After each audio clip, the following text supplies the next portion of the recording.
Bismillah. Assalamualaikum warahmatullahi wabarakatuh.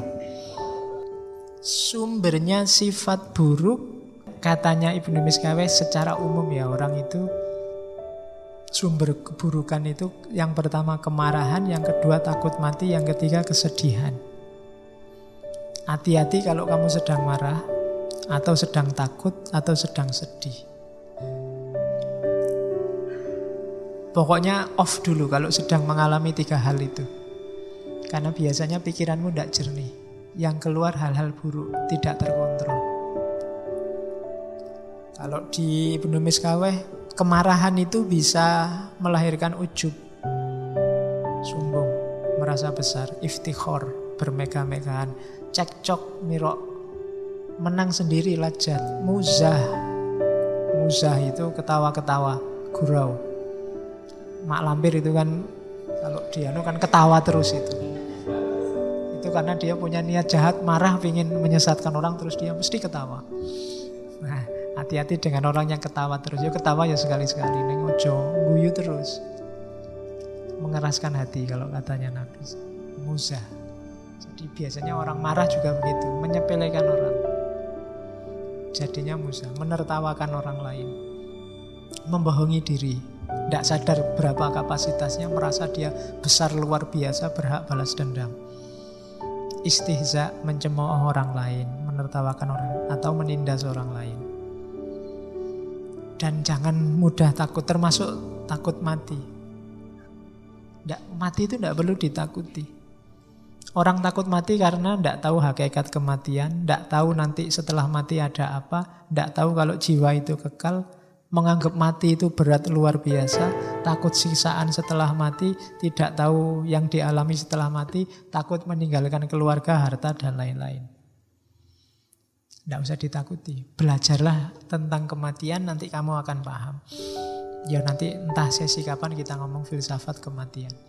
Kalau kamu berani. Ada beberapa filosof barat, timur, termasuk Jawa yang ngomong tentang kematian. Bahkan tembang Jawa itu simbol-simbolnya simbol kematian. Beberapa. Oke, kalau kesedihan, katanya Ibnu Miskaweh sumbernya biasanya dua. Berpisah dari yang dicintai atau gagal meraih yang dicintai. Meraih yang dicari. Ya karena yang dicari biasanya yang dicintai itu. Jadi perpisahan dan kegagalan, sumber kesedihan. Diinget-inget ini ya, begitu kamu, wah aku mengalami perpisahan ini, off dulu. Karena kamu sedang sedih itu mesti. Atau gagal, itu coba jangan mutusin apa-apa dulu. Tenangkan dulu pikiranmu, sampai jernih lagi baru berpikir. Sedang takut luar biasa, itu juga hati-hati. Orang takut itu biasa, makanya cowok-cowok kan sering ngajak pacarnya nonton film horor. Karena waktu takut itu pikirannya gak jalan ya, merangkul ya. Jadi jangan. Kalau takut off dulu yo. Kalau lihat film horor dipikir dulu. Kira-kira. Ya. Oke. Makanya kalau lihat film horor berdoa saja semoga tidak takut atau semoga nggak ada hantunya. Nggak jadi nonton film horor. Masa sudah ngopi film horor, sudah mau dilihat, waktu hantunya keluar malah merem. Nggak berani aku lihat, jadi jangan lihat film horor, Mas. Oh ya, sudah nyewa film horor kok nggak mau lihat. Oke. Nah, ini resepnya dari Ibnu Miskaweh untuk menguatkan akhlak. Yang pertama, jangan bergaul dengan orang jelek. Orang yang bangga berbuat dosa. Orang yang dosa itu biasa, santai aja, itu hati-hati. Orang yang terbiasa dalam kejelekan, itu akan mempengaruhimu. Kalau dunia psikologi mungkin kenal aura namanya. Kamu juga sedikit banyak akan terpengaruh. Hati-hati. Jadi yo friend tetap friend tapi tidak harus lekat. Tidak harus sangat akrab. Syukur-syukur bisa menjauh. Bilang aja kamu sedang tirakat atau apa-apa, itu enggak apa-apa. Sementara, ya kayak para sufi itu loh. Sampai kamu bisa menaklukkan jiwamu, sampai kalau ketemu dia bukan kamu terpengaruh dia, tapi dia terpengaruh kamu. Tapi itu prosesnya agak panjang. Tapi yang jelas kalau merasa masih lemah, jangan dekat-dekat. Orang yang menurut identifikasimu tidak bagus. Karena eman-eman pertumbuhan spiritualmu. Karena teman yang jelek itu juga akan memerosotkan pencapaianmu yang sudah tinggi secara tidak sadar. Maka hati-hati. Yang kedua, banyak-banyak melakukan aktivitas yang berhubungan dengan pengetahuan. Cari ilmu itu mengasah jiwa. Jadi membuat jiwa kita semakin cerdas. Jadi jangan ragu-ragu untuk ikut forum ilmu apapun, jenisnya maupun kontennya. Karena majelis yang paling disukai Allah itu majelis ilmu. Jadi yang nomor 2, ikuti saja ada forum apapun, ngaji apapun, apalagi yang ada makan dan snack gratis. Lumayan. Dapat ilmu juga dapat snack. Oke. Yang ketiga, kalau bisa, karena tadi di antara nyawanya kebijaksanaan itu, untuk ketemu kebijaksanaan atau ilmu, itu kan bau-bau filsafat. Kalau bisa, logikanya dilatih. Ada gunanya kamu pinter matematika, katanya Ibnu Miskawih. Kenapa? Melatih logika. Makanya di situ ada geometri, aritmatika, musik, astronomi. Itu kan butuh matematika semua. Dulu di masjid ada pelatihan falak. Itu kan matematika. Boleh dihidupkan lagi. Kenapa? Selain melatih cara berpikir, itu melatih orang objektif, mencintai kebenaran. Itu matematika ya, meskipun kita agak trauma karena sering tidak lulus. Ya, tapi nyawanya logika itu kan ada di matematika. Ayo latihan itu untuk cinta kebenaran. Orang yang katanya Ibnu Miskawih, orang yang suka matematika itu dia terbiasa jujur dan menyukai kebenaran. Karena matematika itu tidak bisa bohong. 2 tambah 3 ya 5. 1 tambah 1 ya 2. Selalu jujur. Ya kecuali rumusnya beda. Tapi ya rumus beda kan juga pasti, ilmu pasti. Melatih kejujuran. Yang ketiga, hidup tidak berlebihan. Kita sering menyebutnya hidup sederhana. Sederhana itu bukan berarti miskin loh. Hidup sederhana itu yang menggunakan segala yang kita miliki secukupnya, porsi dan proporsinya. Kalau minum butuhnya cuma setengah gelas, ya jangan dikasih 2 gelas. Nah, itu tidak proporsional namanya, tidak sederhana. Tiap kali kan cuma saya minum ini sebenarnya tidak apa-apa sih nanti kalau ada yang mau minum. Tapi kalau memang harus saya yang minum ternyata enggak. Nah itu ya mungkin ini untuk penghormatan aja. Cuma contohnya itu. Jadi kalian jangan mengejar ketidaksederhanaan, kelebihan. Karena yang namanya kelebihan dalam hidup itu tidak ada batasnya. Saya pingin uang lebih Pak, itu tidak ada batasnya. Pingin uang banyak Pak, itu tidak ada batasnya. Sebut aja butuh berapa dan pas segitu. Latih hidupmu untuk pas, tidak lebih.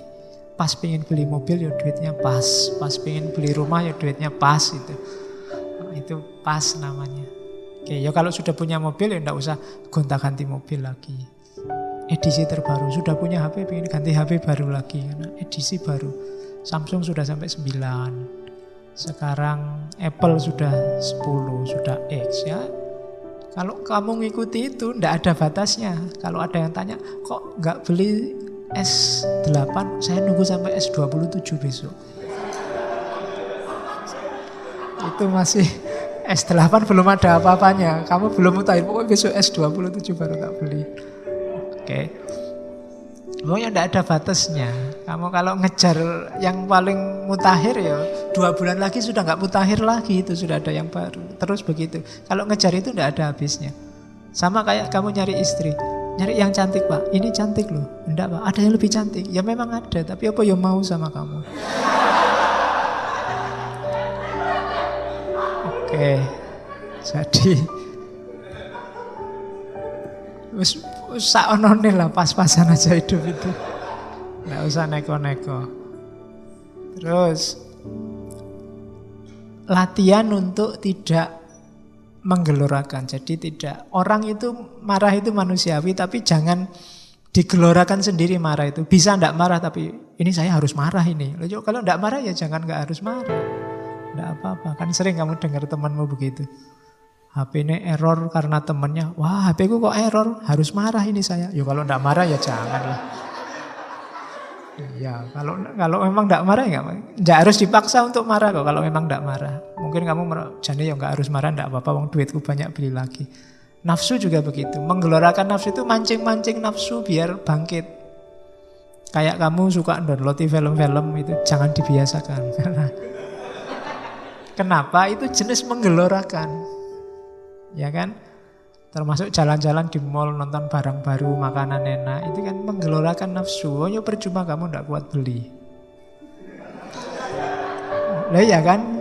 Mas nafsunya menggelegak, terbayang-bayang sampai rumah. Aduh, baju itu bagus sekali.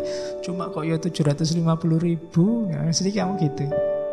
Salahmu sendiri jalan-jalan terus di mall.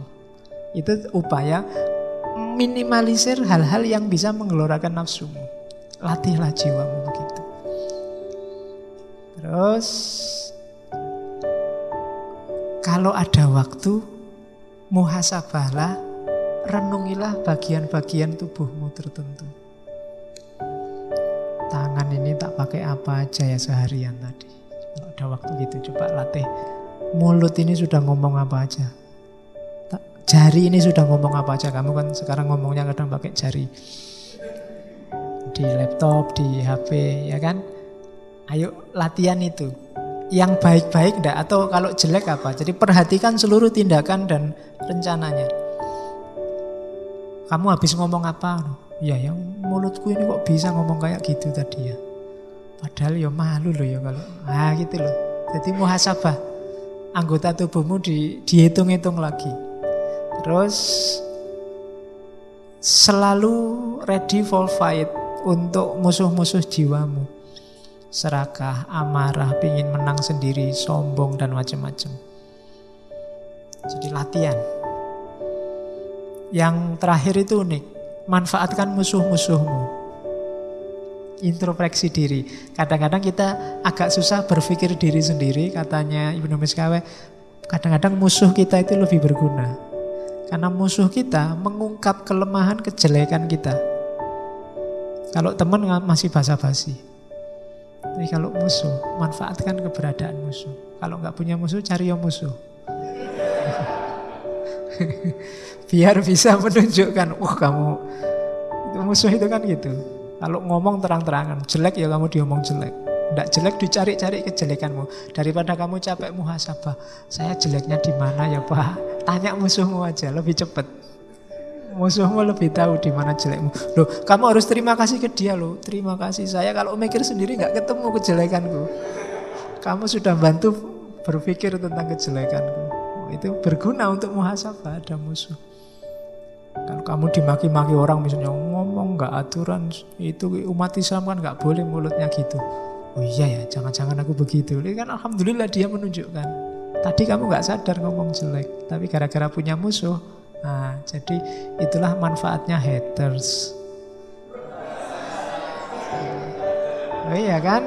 Makanya ndak masalah kamu punya haters. Meskipun ndak punya, ya pura-pura punya ben kayak terkenal. Biar kayak orang terkenal. Haters itu gunanya apa? Menunjukkan di mana jeleknya kita. Dan itu berharga sekali loh buat kita kalau ingin naik kelas. Kualitas hidup kita semakin baik. Jadi kalau ada orang maki-maki kamu, menjadikan kamu, terima kasihlah. Karena kamu tidak punya waktu untuk muhasabah sendiri, dibantu dia yang muhasabah tentang kita. Itu jasanya besar untuk hidup kita. Jadi terima kasih haters. Besok bikin kaos itu ya, terima kasih haters.